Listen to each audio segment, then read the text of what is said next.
Bonjour, mesdames et messieurs, et bienvenue dans ce 6 heures. Depuis lundi 5 novembre, une grève de la coordination des syndicats du secteur santé paralyse les établissements publics sanitaires à Abidjan et à l'intérieur du pays.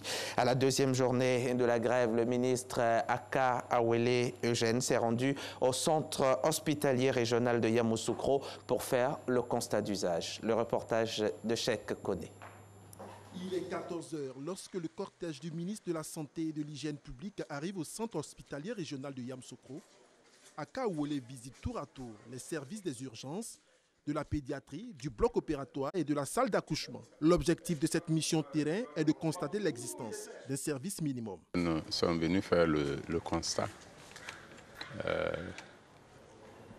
faut connaître la position des agents de CCHR par rapport à la grève de la coordination santé qui est en cours.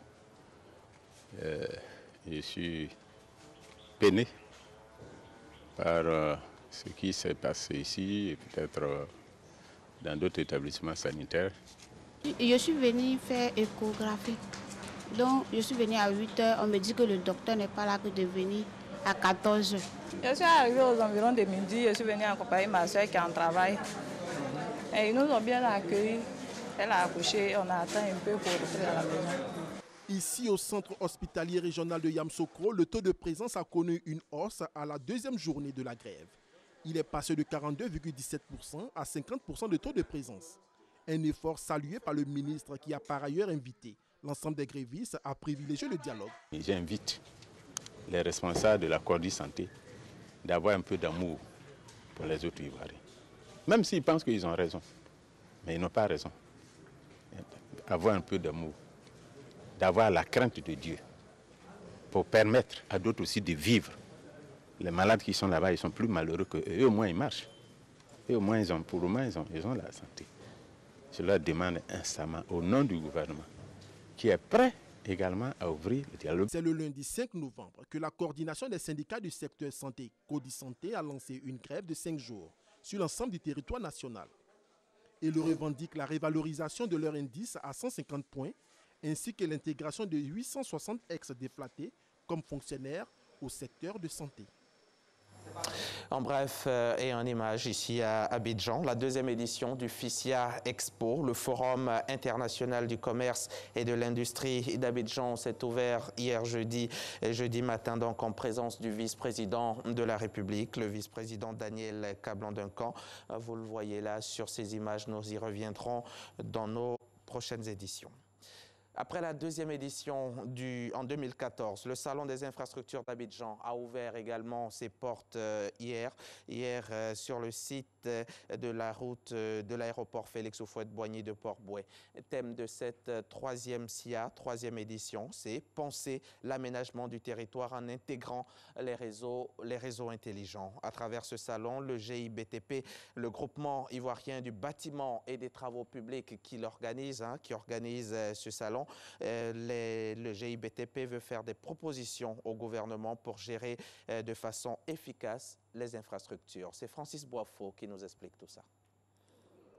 5000 visiteurs attendus pour cette troisième édition du Salon des infrastructures d'Abidjan SIA. Une centaine d'exposants dans 4 grands secteurs, les routes, les télécoms et TIC, les réseaux électriques, l'eau potable et l'assainissement. Thème principal, penser l'aménagement du territoire en intégrant les réseaux intelligents. Intégrer les réseaux intelligents, rendus intelligents par nous-mêmes, parce qu'on l'a par des systèmes informatiques, par des capteurs et des processeurs, qui font que les réseaux s'autogèrent, permettent de gérer des flux beaucoup plus importants et donc de gérer plus facilement les cités. Planifions intelligemment la construction des réseaux de sorte à ne pas les démolir. L'aménagement du territoire consiste en un ensemble d'actions conduites par l'État, les collectivités territoriales et certains établissements publics afin de favoriser le développement des régions. Le gouvernement y travaille et les initiatives sont nombreuses. Le déploiement sur l'ensemble du territoire national d'un réseau haut débit en fibre optique, la modernisation de la cartographie et de l'information géographique, la pose de feux tricolores par-ci par-là, la gestion intelligente de l'eau, la SODECI, qui aujourd'hui arrive à détecter à l'avance et de façon automatique les fuites. Mais nous pouvons également mentionner la surveillance des réseaux haute tension par des drones, par la CIE. Le CIA 2018 est une plateforme permettant aux entreprises de présenter leur savoir-faire, intégrant les nouvelles technologies. Aujourd'hui, nous avons lancé un nouveau type de ciment qui permet, je dirais, l'optimisation du coût de la construction. Ce fabricant de briques pourrait utiliser moins de ciment pour la fabrication à des résistances égales avec d'autres produits. Nous avons le rôle de contractant général, donc nous avons avec nous besoin d'entreprises locales ou internationales qui apportent leur expertise technique dans des domaines très spécifiques. Et c'est fort vraiment de ces différents partenaires qu'on peut apporter des solutions clés en main. Au-delà des propositions techniques et scientifiques, ce salon a tout d'un forum économique et les PME, petites et moyennes entreprises, veulent en tirer profit. Nous travaillons de manière classique, mais nous avons besoin de cette nouvelle technologie pour pouvoir effectivement aller de l'avant, créer plus, pour être plus compétitif sur le marché international. Ouvert ce jeudi sur la route de l'aéroport dans la commune de Port-Boué, le salon des infrastructures d'Abidjan referme ses portes le 10 novembre prochain avec des propositions au gouvernement pour gérer de façon efficace les infrastructures en intégrant les nouvelles technologies. On prend la direction du Maroc. Après la ville historique de Fès, les présidents et membres des sections des 32 pays africains de la Fondation Mohamed VI des Oulémas africains se sont retrouvés à Marrakech à l'occasion du premier colloque scientifique international. C'était autour du thème « Le phénomène salafiste, indications et conséquences ». À cette rencontre religieuse, la section de la Côte d'Ivoire est conduite par Alaïma Cheikh Bouakari Fofana, guide suprême donc de la communauté musulmane de Côte d'Ivoire. Envoyé spécial au Maroc par Gassoro Koné. Marrakech, salle de conférence du complexe administratif et culturel Mohamed VI du Maroc. Ici sont réunis responsables et membres des différentes sections de la Fondation Mohamed VI des Oulémas africains. Leur présence, la première conférence scientifique internationale autour du thème « Phénomène salafiste, indications et conséquences ». Une initiative de la Fondation Mohamed VI des Oulémas africains du Royaume du Maroc. Si ce salafisme veut dire revenir aux sources fondatrices de l'islam même, je crois que tous les musulmans le sentent, puisque ce sont ces sources mêmes qui sont les fondements de notre religion.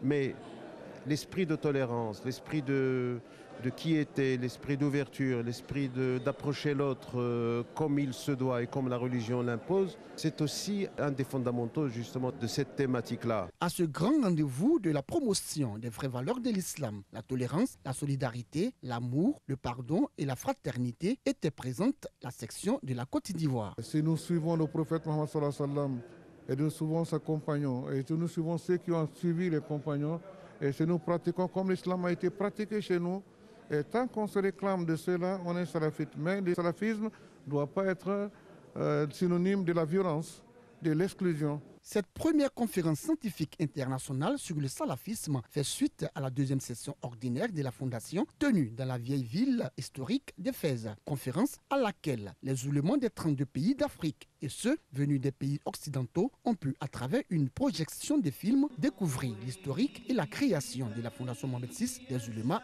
africains. Fin de ce journal. Rendez-vous dans 20 minutes exactement. Merci Hamza, à tout de suite.